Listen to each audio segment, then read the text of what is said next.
Hello guys, welcome back to new class. तो ये हमारी आज की सबसे पहली क्लास है।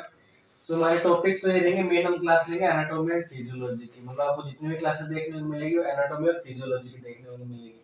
बट उससे पहले मैं कह रहा हूँ तो आपको एक बार जैसे कि मैं ओटी का स्टूडेंट हूँ तो आपको एक बार ओटी के बारे में इंट्रोडक्शन दे देता हूँ कि ओटी का इंट्रोडक्शन क्या है। एनाटॉमी एंड फिजियोलॉजी तो ओटी का एक सब्जेक्ट है। उसके अलावा जो ओटी टेक्नीशियन का कोर्स है, ओटी टेक्नीशियन का जो कोर्स है उसके अंदर मेनली पहले 5 सब्जेक्ट्स लगते थे। एग्जाम होता है उन 4 सब्जेक्ट्स का। जो कंप्यूटर और इंग्लिश, हिंदी इंग्लिश का जो सब्जेक्ट था वो रिमूव हो गया है। ओके, तो हमने 4 सब्जेक्ट की बात कर लेते हैं ओटी टेक्नीशियन के लिए। तो फर्स्ट रहता है एनाटॉमी एंड फिजियोलॉजी। उसके बाद अगर अपने बात करें तो दूसरा सब्जेक्ट रहता है पेशेंट केयर।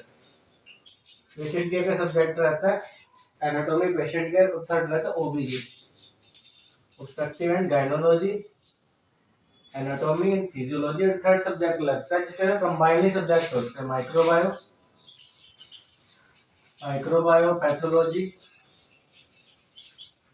और एक मतलब ये सब्जेक्ट लगते हैं, मतलब 4 सब्जेक्ट्स हो गए anatomy, patient care, ओबीजी and microbio pathology. आपको ऑलमोस्ट सब सब्जेक्ट की क्लासेस देखने को मिलेगी। तो सबसे पहले अपनी बात करेंगे मेनली एनाटॉमी की, पेशेंट केयर की, ओबीजी की एंड माइक्रोबायो की क्लासेस देखने को मिलेगी, बट आपको थोड़े टाइम के बाद देखने को मिलेगी। तो चलो अपने स्टार्ट करते हैं। थोड़ा बहुत इंट्रोडक्शन बताते हैं, उसके बाद अपने स्टार्ट करते हैं। एनाटॉमी एंड फिजियोलॉजी की बात करते हैं। एनाटॉमी एंड फिजियोलॉजी में स्टडी क्या करेंगे। एनाटॉमी मींस होता है कि स्ट्रक्चर ऑफ द कोई भी सिस्टम है, किसी भी सिस्टम के हम उसके स्ट्रक्चर के बारे में बात करते हैं। फिजियोलॉजी के अंदर हम पढ़ते हैं कि वो स्ट्रक्चर है, जो फंक्शन है, या कोई भी सिस्टम है वो फंक्शन कैसे कर रहा है। एनाटॉमी एंड फिजियोलॉजी में अपने जो बॉडी की 11 सिस्टम्स हैं उसके बारे में पढ़ते हैं कि उन सिस्टम का इंट्रोडक्शन क्या होता है। इंट्रोडक्शन के अलावा उसकी फिजियोलॉजी क्या होती है, मींस वो फंक्शन कैसे करते हैं, वो काम कैसे करते हैं। एनाटॉमी के अंदर अपने ये पढ़ेंगे। बात करते हैं अपने ओटी टेक्नीशियन के लिए पेशेंट केयर की। पेशेंट केयर के अंदर अपने स्टडी क्या करेंगे, हॉस्पिटल, हॉस्पिटल्स के अलावा मतलब पेशेंट की केयर कैसे कर सकते हैं, रिसोर्सेज कौन कौन से होते हैं, कौन कौन सी चीजें उसके अंदर यूज होती हैं। लाइक सीपीआर हो गया, या फिर मेडिकेशन हो गया, उसके रूट हो गए, रूट कौन कौन से होते हैं मेडिकेशन की, ये सब चीजें अपने पेशेंट केयर के अंदर पढ़ते हैं। उसके बाद अपने पढ़ते हैं OBG, OB obstructive and gynaecology. इसके अंदर हमने मेनली क्या पढ़ते हैं, फीमेल रिप्रोडक्टिव सिस्टम। इसके अंदर हमने पढ़ेंगे एफआरएस, फीमेल रिप्रोडक्टिव सिस्टम। उसके अलावा female reproductive system plus female से रिलेटेड जितनी डिजीज होती हैं, like normal delivery, pregnancy, accessory organ, female reproductive system के अंदर, या कोई भी ऐसी चीज है फीमेल रिप्रोडक्टिव सिस्टम से रिलेटेड है या फीमेल से रिलेटेड है, वो अपने पढ़ेंगे ओबीजी के अंदर। नेक्स्ट अपना सब्जेक्ट है पैथोलॉजी।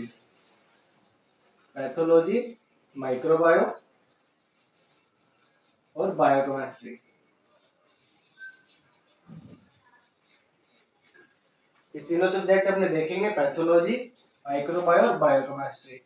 पैथोलॉजी के अंदर मेन तो अपने इन्फ्लेमेशन हो गया, मतलब इन्फ्लेमेशन हो गया, पैथोजेनिक जितने भी इन्फ्लेमेशन, अदर जितने भी रिलेटेड चीजें होगी वो पढ़ेंगे माइक्रोबायो के अंदर।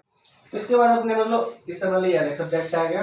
फर्स्ट सब्जेक्ट अपना एनाटॉमी हो गया, सेकंड सब्जेक्ट हो गया अपना पेशेंट केयर, थर्ड सब्जेक्ट हो गया अपना ओबीजी एंड फोर्थ सब्जेक्ट हो गया अपना पैथो माइक्रोबायो बायोकेमिस्ट्री। बायोकेमिस्ट्री के अंदर अपने पढ़ेंगे विटामिन, प्रोटीन से जो भी अपने सब चीजें बीएमआई, बॉडी मास इंडेक्स वगैरह सब कुछ बायोकेमिस्ट्री के अंदर पढ़ेंगे।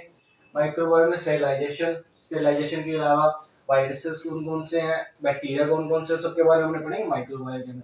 पैथोलॉजी में इन्फ्लेमेशन, यूरिन, सीमन, इन सब के बारे में पढ़ेंगे पैथोलॉजी के अंदर कि यूरिन सीमन कलेक्शन कैसे होता है, एक्सेट्रा जो भी चीजें सब इसके अंदर पढ़ेंगे। तो बात करते हैं अपने बेसिकली पेशेंट केयर से स्टार्ट करते हैं, देन अपने एनाटॉमी की तरफ चलते हैं।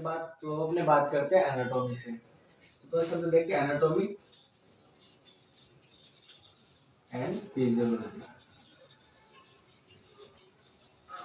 एनाटॉमी एंड फिजियोलॉजी की बात